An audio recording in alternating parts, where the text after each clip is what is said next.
कर्म एवं कर्मफल मीमांसा अध्याय 12 मनोविकारांतर्गत उपशीर्षक मोह। मोह का स्वरूप है प्राप्त हुए भोग साधनों को अपने हेतु बनाए रखने की भावना। महर्षि व्यास जी ने योग दर्शन के सूत्र 1.8 के भाष्य में अस्मिता क्लेश को मोह और राग को महामोह के नाम से कहा है। इस सूत्र में विपर्यय अर्थात मिथ्या ज्ञान का स्वरूप बताया गया है। इसकी व्याख्या वृत्तियों के अंतर्गत की गई है। अतः मिथ्या ज्ञान का ही एक रूप मोह है, अर्थात जब तक मिथ्या ज्ञान रहता है तब तक मोह भी रहता है। जो जैसा हो उसे वैसा ही जानना ज्ञान और वैसा न जानना अज्ञान कहलाता है। मोह इस अज्ञान के कारण उत्पन्न होता है और अहंकार इसका पालन पोषण करता है। महर्षि व्यास जी के अनुसार अस्मिता नामक क्लेश को मोह कहा जाता है।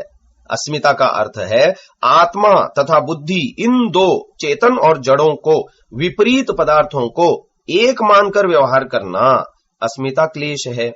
अर्थात बुद्धि के गुणों को आत्मा में आरोपित करना अस्मिता है। इसको सांख्य कारिकाकार ने भी मोह कहा है और यह 8 प्रकार का है। योग में अणिमादि 8 प्रकार की सिद्धियां प्रतिपादित की गई हैं। इन 8 सिद्धियों के प्रति आसक्ति 8 प्रकार का मोह कहलाता है। ये 8 प्रकार की सिद्धियां इस प्रकार हैं। पहली है अणिमा, अणु के समान सूक्ष्म हो जाना। स्थूल शरीर में यह सामर्थ्य नहीं है। चित्त की परमाणु आदि सूक्ष्म पदार्थों में समापत्ति से ऐसा संभव है। इस प्रकार चित्त सूक्ष्म यानी छोटी से छोटी वस्तु को ग्रहण करने यानी नापने में समर्थ होता है। दूसरी सिद्धि है महिमा, महान यानी विशाल हो जाना। स्थूल शरीर से तो यह सामर्थ्य नहीं है। चित्त की महान आकाश आदि में समापत्ति से ऐसा संभव है। इस प्रकार योगी का चित्त विशाल होकर बड़े से बड़े पदार्थ को भी घेर लेता है। तीसरी सिद्धि है लघिमा, लघु यानी हल्का होना। रुई आदि तूल पिंडों में समापत्ति से लघिमा की प्राप्ति होती है। लघिमा की प्राप्ति को योग सूत्र 3.42 में आकाश गमन सिद्धि के अंतर्गत स्थूल शरीर में भी माना है। चौथी सिद्धि है प्राप्ति। महर्षि व्यास जी के अनुसार चंद्रमा को अंगुली से छूना प्राप्ति है, अर्थात दूर स्थित वस्तुओं को इंद्रियों के लिए प्राप्यकारी बनाना। वर्तमान काल में पदार्थ विज्ञान से वैज्ञानिकों द्वारा ऐसे यानों का निर्माण किया गया जिसमें मनुष्य चंद्रमा पर जाकर वहां सैर कर तथा छूकर वापस पृथ्वी पर आ गया है। और इसी प्रकार मानसिक स्तर पर ऐसा स्पर्श संभव है। इसका यह अभिप्राय कदापि नहीं कि योगी का हाथ लाखों किलोमीटर लंबा होकर चंद्रमा को स्पर्श करता है। पांचवी सिद्धि है प्राकाम्य, इच्छा का बाधा रहित पूरा होना। यह सिद्धि भी भूत जय अर्थात पदार्थ विज्ञान से संभव कोटि की इच्छाओं में संभव है। इसमें महर्षि व्यास जी ने उदाहरण दिया है कि योगी भूमि में जल के समान जाकर बाहर आ जाता है। पदार्थ विज्ञान द्वारा यांत्रिक विधि से भूमि में मार्ग आदि का निर्माण कर योगी एवं सामान्य जन भूमि में गमन आदि क्रियाओं को कर सकते हैं तथा वर्तमान काल में कोयले की खानों, भूमिगत सुरंगों में गमन सामान्य रूप से होता ही है। छठी सिद्धि है वशित्व, महाभूतों और उनके विकारों पर वशी अर्थात अधिकारी होना और स्वयं उनके वश में न होना। यह सिद्धि भी पदार्थ विज्ञान पर आधारित है।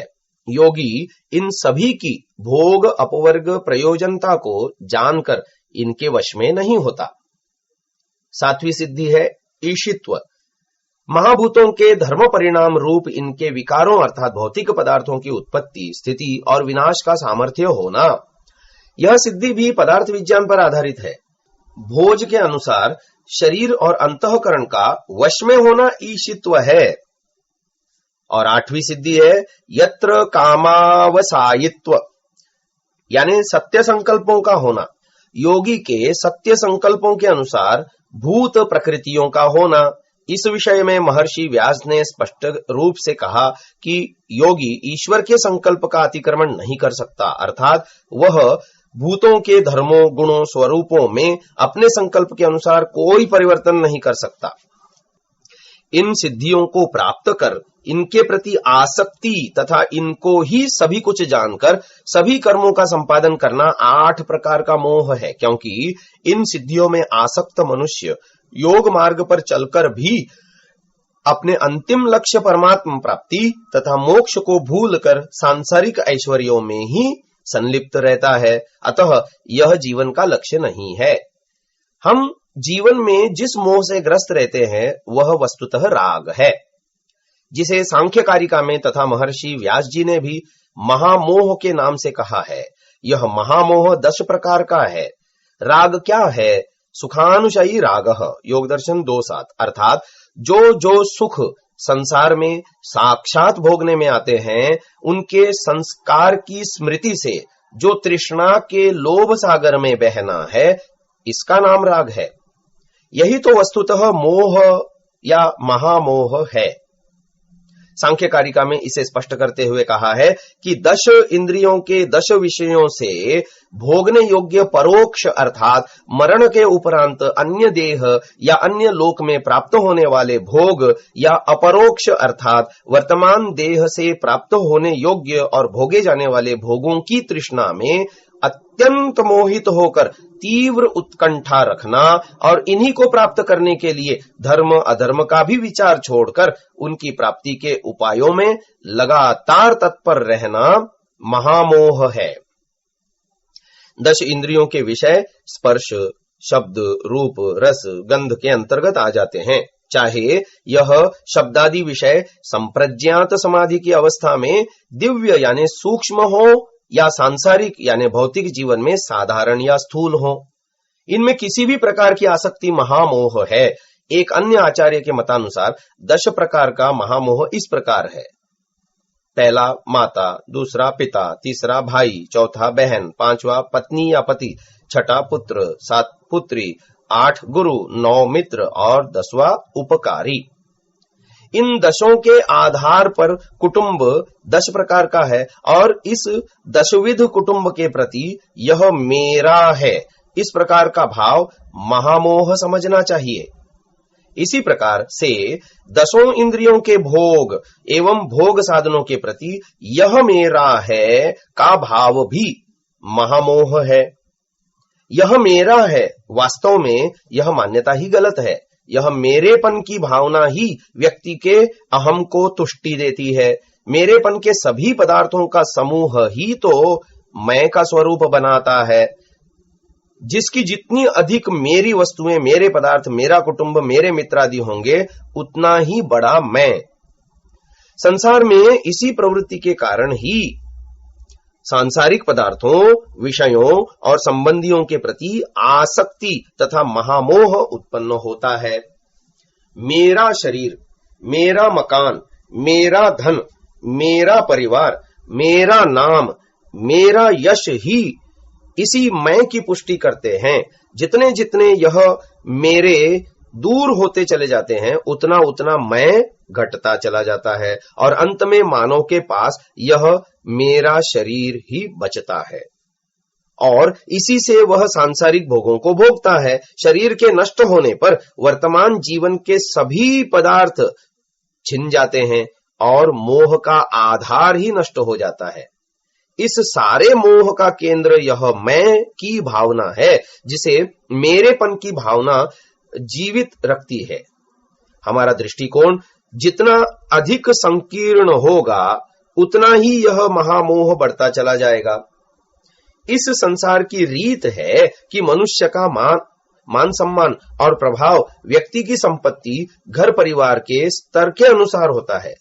साधारणतया यह माना जाता है कि समाज में बड़ा और सम्मानित वही है जिसके पास अधिक धन संपत्ति हो।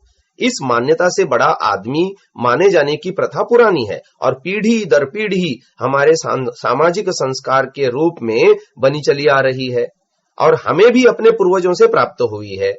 बच्चे को शुरू से ही यह संस्कार मिलते हैं।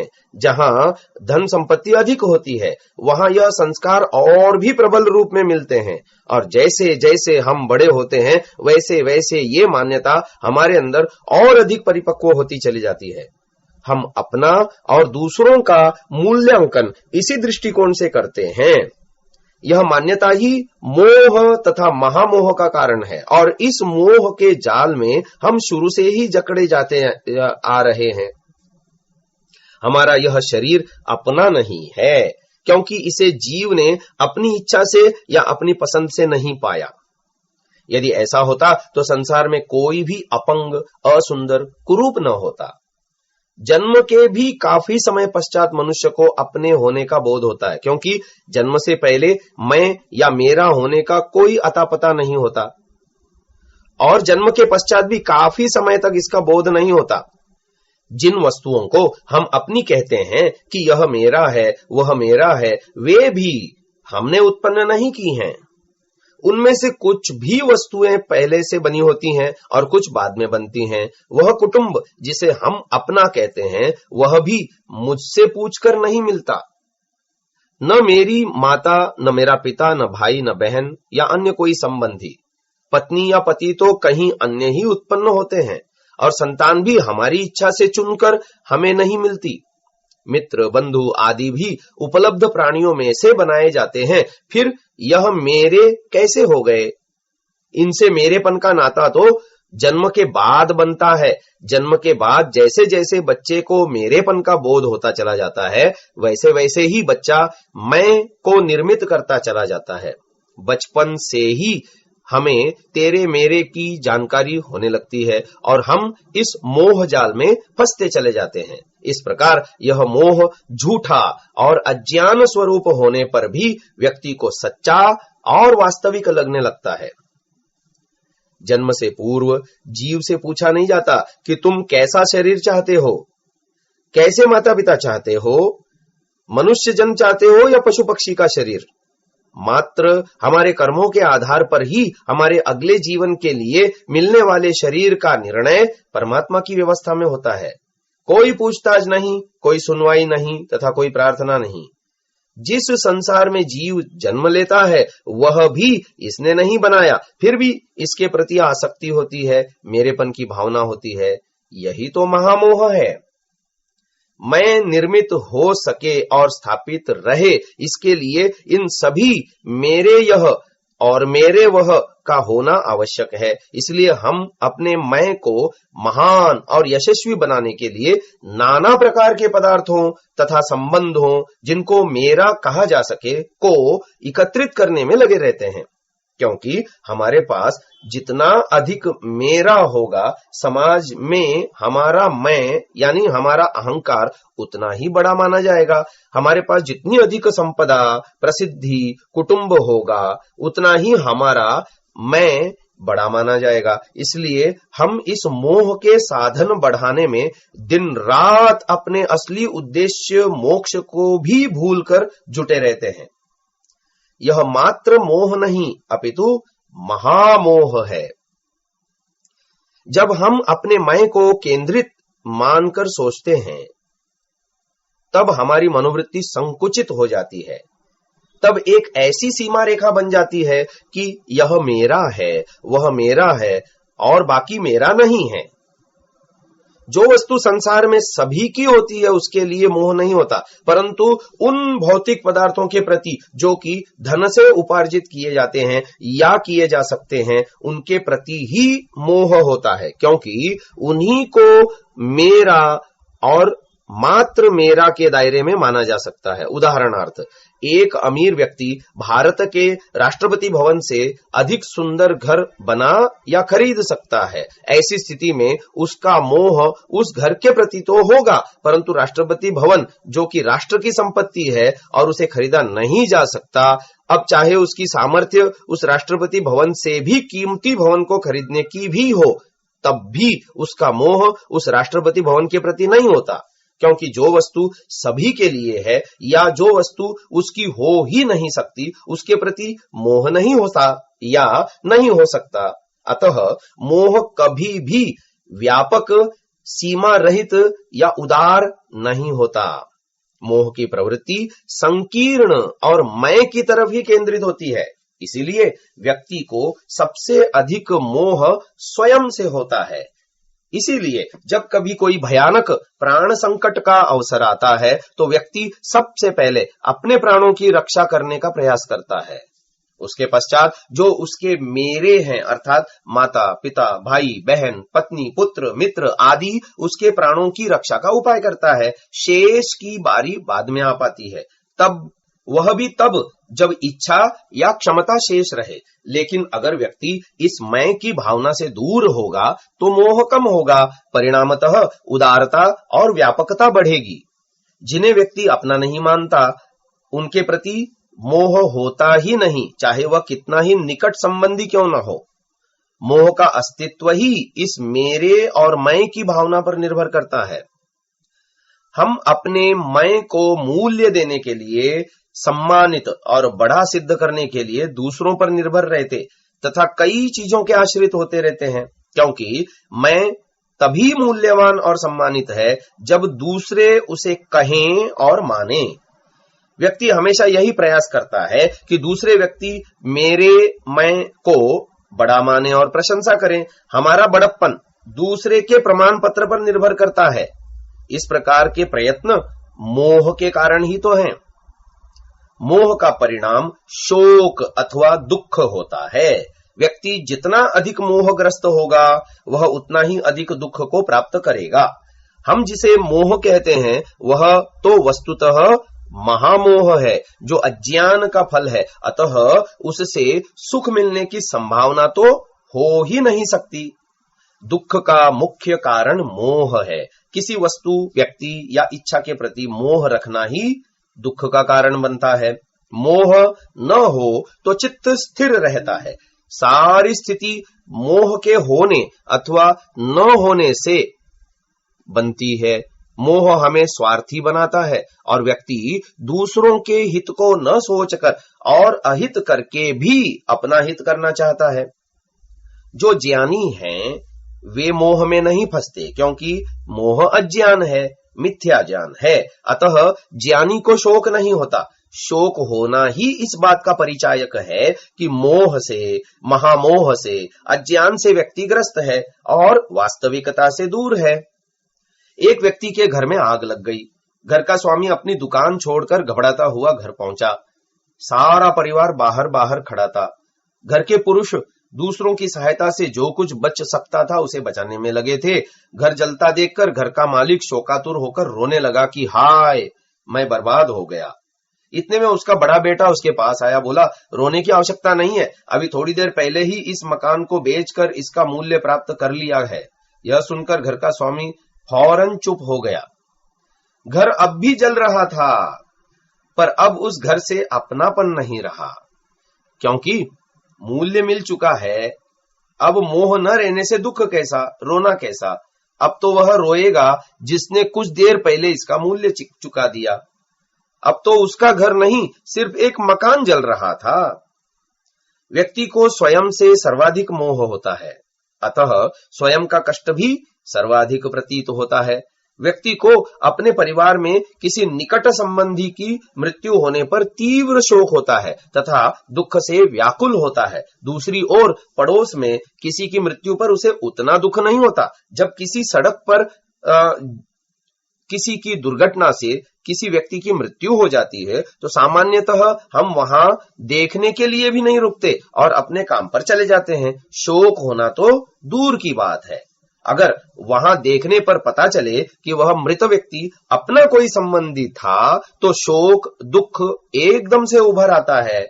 थोड़ी देर पहले तक जो दुख नहीं था, अब उससे मोह का संबंध निकल आने से वही दुख प्रकट हो गया। अतः हमें जिस व्यक्ति के प्रति जितना अधिक मोह होता है उतना ही अधिक हम शोक से ग्रस्त होते हैं। जहां मोह नहीं होता वहां शोक कैसा। व्यक्ति को कोई भी नुकसान, कोई भी कष्ट या संकट उसे उतना ही शोकग्रस्त करता है जितना व्यक्ति उन पदार्थों तथा व्यक्तियों से मोह रखता है। किसी दूसरे शहर में यदि भूकंप आ जाए तो हमें कोई विशेष शोक नहीं होता, चाहे कितना भी किसी का भी नुकसान क्यों न हो गया हो। यदि उस शहर में हमारा कोई संबंधी है जिससे हमें मोह है और उसे उस भूकंप के कारण नुकसान हुआ है या उसकी मृत्यु हो गई है, तो हमें भी दुख उसी मोह के अनुपात में होगा। यदि भूकंप हमारे ही शहर में आ जाए और हम फिर भी बच जाएं तो भी शोक नहीं होता। जितना हमारा नुकसान होगा उतना ही दुख होगा, और यदि हमारा कुछ भी नुकसान नहीं होता तो शोक भी नहीं होता। दूसरों की मृत्यु या नुकसान पर हमें विशेष दुख नहीं होता, क्योंकि उनसे हमारा कोई मोह नहीं होता। यदि किसी स्थान पर कोई भूकंप आता है और बहुत बड़े स्तर पर लोगों के जान माल की हानि होती है, ऐसी अवस्था में भी सरकार द्वारा आर्थिक मदद को प्राप्त करने हेतु वे लोग भी पहुंच जाते हैं जिनका उस शहर से कोई संबंध भी नहीं होता। सहायता करने वाले लोग भी उस मदद की राशि से अपना स्वार्थ सिद्ध करने से नहीं घबराते, क्योंकि उन्हें उन लोगों से कोई मोह नहीं था, तो शोक कैसे होता। व्यक्ति जितना अपने मैं और मेरे को पकड़ेगा और मजबूत करेगा, उतना ही अधिक मोह बढ़ता जाएगा। व्यक्ति में स्वार्थ की जितनी भावना बढ़ती जाती है, जितनी संकुचित और लोभी प्रवृत्ति होती है, उतनी ही अधिक मोह की मात्रा बढ़ती जाएगी। मोह से ही लोभ वृत्ति जागृत होती है। किसी पदार्थ को पाने की कामना ही लोभ है, और उस पाए हुए पदार्थ को अपना मानना मोह है। यह मोह आसक्ति के कारण होता है। इस संसार में, घर परिवार में, सामाजिक व्यवस्था में हम हर पल हर घड़ी मोह से जकड़े हुए हैं।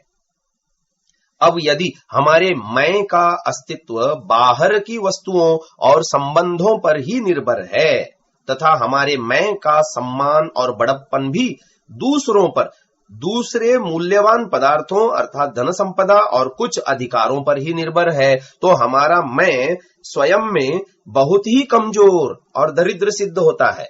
यदि व्यक्ति का बड़प्पन तथा सम्मान दूसरों पर निर्भर है तो कभी भी यह हमारे से अलग किया जा सकता है। यदि व्यक्ति का मैं बाहरी धन संपदा और पद प्रतिष्ठा के कारण बड़ा व प्रतिष्ठित माना जा रहा है, तो यह बड़प्पन और सम्मान व्यक्ति का न होकर बाहरी वस्तुओं का ही तो हुआ ना, क्योंकि इनके छिनते ही व्यक्ति का कोई सम्मान नहीं रह पाएगा। वस्तुतः यही इस संसार में देखने में भी आता है। यदि इन सब वस्तुओं, संबंधों, पदादि के कारण ही हम सुखी और संपन्न हैं, तो हम जैसा दरिद्र और दुखी दूसरा कोई नहीं है। वस्तुतः मैं तो इन सबसे अलग ही है ना। वास्तविकता यह है कि व्यक्ति होश संभालते ही जिस परिस्थिति और वातावरण और मान्यताओं में जीवन व्यतीत करता है, उन्हीं का न केवल आदी हो जाता है, अपितु उस स्थिति को सच भी समझने लगता है। उन मान्यताओं के प्रति कोई भी शंका उसके मन में नहीं उठती, इसीलिए उसके विपरीत वह सोचता भी नहीं है। व्यक्ति को सोचना चाहिए कि यदि उसकी मान्यता झूठी हुई तो उसके जीवन के सारे कर्म गलत होते जाएंगे, भले ही उसे ऐसा प्रतीत न हो। व्यक्ति जैसे परिवार, समाज या वातावरण में जन्म लेता और बड़ा होता, वैसे ही ढांचे में ढलता चला जाता है। मानव आज जो है, जैसा है और जो कुछ मानता है, वह मात्र इसलिए है कि ऐसा सब उसके उस वातावरण में जन्म होने के कारण से है और जिसमें वह पला तथा बड़ा हुआ है। यदि हमारा होना इस बात पर निर्भर है कि हम जहां जन्म लेते हैं वैसे ही हो जाते हैं, तो हम वास्तव में क्या हैं? यदि हम अपने बारे में नहीं जानते तो अपने बारे में कुछ कैसे समझ सकते हैं? जब हम अपने बारे में न जान सकते और न समझ सकते तो ठीक ठीक कर्म कैसे कर सकेंगे? ठीक कर्म नहीं करेंगे तो सुख कहां से मिलेगा? ये हम या मैं किसे कहते हैं? अपने इस शरीर को, शरीर के किसी अंग को, या हम या मैं कहेंगे? हाथ, पैर, सिर, आंख, नाक, कान, सीना, पेट या इनके समुदाय को?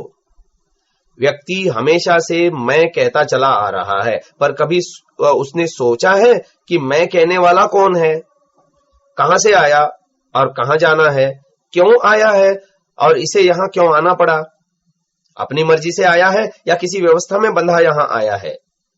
यदि हमें पता ही नहीं कि हम यहां आए किस लिए हैं, तो हम कर्म शुद्ध कैसे कर पाएंगे, क्योंकि कर्म तो लक्ष्य को ध्यान में रखकर ही किए जाते हैं और बिना लक्ष्य कर्म करने वाला मूर्ख ही कहलाता है। जब लक्ष्य का ही पता नहीं तो कर्म तो ठीक हो ही नहीं सकते ना। ऐसी अवस्था में व्यक्ति का अपना अस्तित्व तो कुछ न हुआ, क्योंकि जन्म लेने वाला और जीवन जीने वाला आत्मा तो अलग है। उसके लिए यह अज्ञान तथा मनोविकार आत्मघाती है। उसका उद्देश्य तो कुछ और है, जिसे पाने के लिए ही यह जीवन है, परंतु व्यक्ति अपने सांसारिक वातावरण, परिस्थितियों और मान्यताओं के कारण उस मूल उद्देश्य को भूला हुआ है। मोह के कारण, भ्रम के कारण व्यक्ति का ध्यान वास्तविकता की ओर जाता ही नहीं और मोह में ही सारा जीवन गुजरता चला जाता है। जब तक आत्मा को जाना ही नहीं जाएगा, तब तक व्यक्ति को अपने कर्तव्य अकर्तव्य का बोध तथा ज्ञान नहीं होगा। जब तक व्यक्ति को इस जीवन की वास्तविकता ही समझ नहीं आएगी, तो जीवन जीने का ढंग ही गलत होगा। व्यक्ति जीवन में जिनके प्रति मोह से ग्रस्त रहता है, उनमें से कोई भी उसका साथ नहीं देता। मरने वाले के साथ कोई नहीं मरता और जीव को यह यात्रा अकेले ही करनी पड़ती है। परिवार के दशों करण जो महामोह का कारण होते हैं, सभी दुख में व्याकुल होकर रोते कलपते हैं, छाती और माथा पीटते हैं और भले ही कितने ही आत्मीय हो, पर मरने वाले के साथ कोई भी नहीं मरता। जीवात्मा मृत्यु के साथ ही संसार के सभी पदार्थ, धन, संपदा आदि सभी को, यहां तक कि इस संसार को भी यहीं छोड़ जाता है, तो परिवार के सदस्यों साथ ले जाने का प्रश्न ही नहीं उठता। लेकिन दूसरी ओर ज्ञानी का परिवार उसकी मृत्यु के बाद भी उसके साथ रहता है। ज्ञानी के परिवार में धर्म उसका पिता, पवित्रता उसकी माता, स्नेह उसका भाई, दया रूपी बहन, शांति उसकी पत्नी, कर्म रूपी पुत्र तथा करुणा उसकी पुत्री होती है। यह पूरा परिवार संस्कारों के रूप में मृत्यु के बाद भी जीव के साथ ही जाता है और व्यक्ति अगर अज्ञानी है तो यह परिवार क्रमशः अधर्म, अपवित्रता, द्वेष, वैर, अशांति, अशुद्ध कर्म, अकरुणा आदि के रूप में समझना चाहिए। व्यक्ति के किए कर्म ही तो उसके साथ जाते हैं और जब तक उनका फल भोग न लिया जाए तब तक कर्म साथ रहते हैं। अब यह तो उसे ही देखना है कि मोह अर्थात अज्ञान से ग्रस्त होकर अशुभ कर्म करके या ज्ञानवान होकर शुभ कर्म करके इस संसार से जाए। अब प्रश्न यह है कि मोह से नाता कैसे टूटे, क्योंकि सांसारिक व्यवहार तो मेरेपन के बिना चलता ही नहीं। भला यह कैसे हो सकता है कि हम अपने घर को मेरा घर न समझें, हम अपनी पत्नी को मेरी पत्नी न समझें, हम अपने पुत्र को मेरा पुत्र न माने। अरे भाई, मेरा न समझें तो किसका समझें? अपने घर को अपना घर न समझे तो फिर किसका समझें? फिर क्या हर किसी के घर में जा घुसें? अनेक महिलाओं के मध्य में पत्नी खड़ी हो तो यह मानना और कहना पड़ेगा कि वह स्त्री मेरी पत्नी है। हमें संसार का व्यवहार निभाते हुए सामाजिक संबंधों का ख्याल तो करना ही पड़ेगा और सामाजिक संबंध तेरे मेरे की नीति और भावना पर ही निर्भर हैं। हम कोई त्यागी, तपस्वी या संसार से अलग तो नहीं रहते। ऐसे में मोह का बंधन कैसे छूटे? इस प्रकार की शंकाएं उपस्थित होंगी। इस विषय में कुछ बातों पर विचार किया जाना चाहिए। सर्वप्रथम, अगर व्यक्ति शोक से बचना चाहता है तो हर स्थिति में मोह को छोड़ना ही होगा, क्योंकि मोह को हमने ही अपने से चिपटाया हुआ है, अतः हमें ही इसे छोड़ना होगा। व्यक्ति बचपन से ही मोह से ग्रस्त हो जाता है। मोह कोई पदार्थ नहीं बल्कि हमारी भावना है। यह पदार्थात्मक न होकर भावात्मक है। हमारी मानसिकता और सोच ही हमें मोह से बांधे रखती है। हमारा घर हमारा है, यह हमने मान रखा है। हम मकान के प्रति मोह रखते हैं और उस पर अपना अधिकार समझते हैं। हम जीवन में मकान को छोड़ना ही नहीं चाहते, परंतु मृत्यु के समय यह हमसे अपने आप ही छूट जाता है। यदि हम चाहें कि इसे साथ ले जाएं तो नहीं ले जा सकते। अतः जो पदार्थ हम जन्म के समय अपने साथ नहीं लाए और न ही मृत्यु के समय अपने साथ ले जा सकते, तो फिर वह पदार्थ हमारे कैसे हुए? हम तो एक आत्मा हैं जो यहाँ इस पृथ्वी लोक में एक छोटी सी यात्रा पर आए हैं। जब हम इस जीवन में किसी यात्रा पर जाते हैं तो क्या रेलगाड़ी, वायुयान या बस आदि को अपना मानकर व्यवहार करते हैं? नहीं ना। और यात्रा पूरी होते ही हम उस वाहन को छोड़कर चल देते हैं। उसी प्रकार हम यानी आत्मा भी इस संसार में अपनी यात्रा के इस छोटे से पड़ाव पर आए हुए हैं, जिसमें यह शरीर हमारा रथ है। तो इस यात्रा में मिलने वाले पदार्थ या संबंधी जो जन्म के पश्चात मिले हैं, वह मेरे कैसे हो गए? जन्म के 20-25 वर्षों के पश्चात मिलने वाली पत्नी या पति या उसके भी पश्चात मिलने वाले पुत्र और पुत्री मेरे कैसे हो गए? अतः मोह तो अज्ञान के कारण है। जैसे यात्रा काल में वाहन के मिलने वाली सीट आदि उपयोग के लिए होती है, और यही मानकर ही यात्री उसका प्रयोग भी करते हैं और यात्रा पूरी होते ही उसे छोड़ भी चल देते हैं। कोई यात्री अगर उस सीट या वाहन के अन्य पदार्थों का दुरुपयोग करता है तो वह न्याय व्यवस्था में दंड का भागी भी बनता है। क्या यात्रा पूरी होने पर हमें उन पदार्थों को छोड़ने का दुख होता है? नहीं, क्योंकि उनको हमने मेरा नहीं माना था। यही वास्तविकता जीवन में मिलने वाले शरीर, पदार्थों तथा संबंधियों और अन्य व्यक्तियों के प्रति भी समझनी होगी, तभी मोह से पीछा छूटेगा। संसार में व्यक्तियों के प्रति मोह को छोड़ने के लिए सत्य को समझना होगा, क्योंकि इन्हीं के मोह के कारण ही तो हम अधर्म यानी पाप करते हैं और परिणाम स्वरूप दुखी भी होते हैं। इन संबंधियों के प्रति मोह के कारण होने वाले पाप भिन्न भिन्न अवस्थाओं में होते हैं, जिसका विवेचन आगे मानवीय कर्म विवेचन में विस्तार पूर्वक किया गया है। यदि मोह से पीछा न छूटा तो शोक व्यक्ति के साथ रहेगा ही। यजुर्वेद में परमात्मा का उपदेश है, तेन त्यक्तेन भुंजीथा मा गृधः कस्य स्विद्धनम। यजुर्वेद 40:1। संसार के पदार्थों को त्याग पूर्वक भोग करो, यह सोचते हुए तथा मानते हुए कि इन्हें एक दिन छोड़ देना है, यह मेरे नहीं है। यदि इन्हें हम नहीं छोड़ेंगे तो मृत्यु निश्चय पूर्वक इनसे छुड़ा देगी।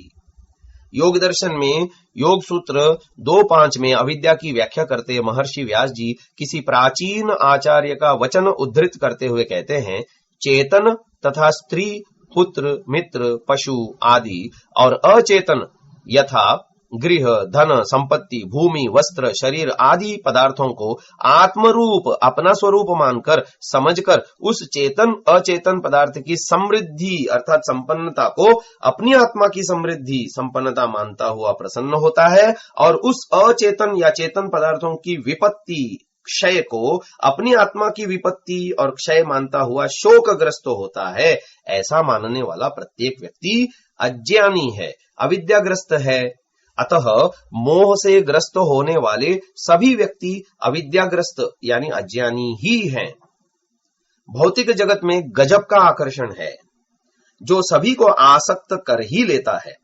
भौतिक जगत के इस आकर्षण और आसक्ति ने चेतन जीवात्माओं की ऐसी दुर्दशा बना रखी है कि ये अपना लक्ष्य ही भूल गए हैं।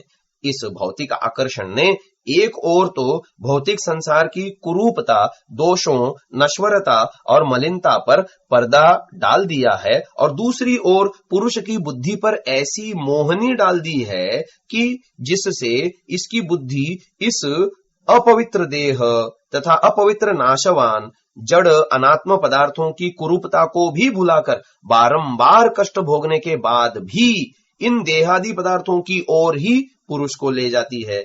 इस सब का परिणाम यह होता है कि जीव अपना वास्तविक स्वरूप ही नहीं जान पाता।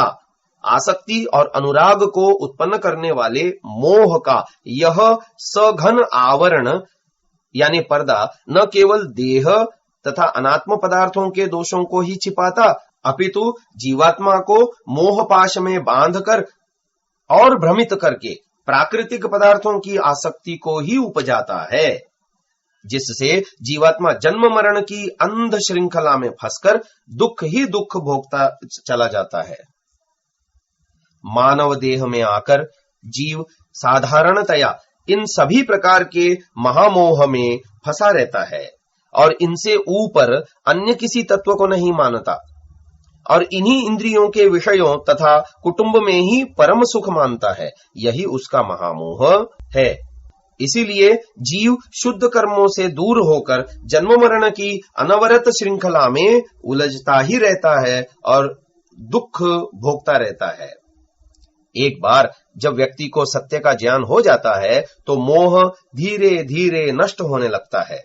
अभ्यास और वैराग्य से ही निश्चित रूपेण इस मोह पर विजय पाई जा सकती है, अन्य कोई मार्ग नहीं।